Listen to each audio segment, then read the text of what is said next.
ঢাকার ক্রমবর্ধমান বিশুদ্ধ পানির চাহিদা ও পানি সংকট মোকাবেলায় কার্যকর ভূমিকা রাখতে পারে ডেনমার্ক। এ লক্ষ্যেই সায়দাবাদ পানি শোধনাগার প্রকল্পের তৃতীয় ধাপে ৪,৫০০ কোটি টাকার অর্থায়ন ও সহযোগিতা নিয়ে আলোচনা করেছে বাংলাদেশ ও ডেনমার্ক। আজ সচিবালয়ে স্থানীয় সরকার, পল্লী উন্নয়ন ও সমবায় মন্ত্রী ডক্টর আব্দুল মঈন খানের সঙ্গে বাংলাদেশে নিযুক্ত ডেনমার্কের রাষ্ট্রদূত ক্রিশ্চিয়ান ব্রিক্স মোলারের বৈঠকে এই নিয়ে আলোচনা হয়।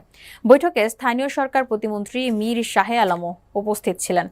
দুই দেশের দ্বিপাক্ষিক সম্পর্ক আরও জোরদার, পানি সরবরাহ ও বর্জ্য ব্যবস্থাপনায় সহযোগিতার সম্প্রসারণ এবং উন্নয়ন প্রকল্পে ডেনমার্কের বিনিয়োগের সম্ভাবনা নিয়ে আলোচনা হয় বৈঠকে। সায়দাবাদ পানি শোধনাগার প্রকল্পের ফেজ 3-এ ডেনমার্ক সরকারের পক্ষ থেকে ৪,৫০০ কোটি টাকা অর্থায়নের কথা রয়েছে।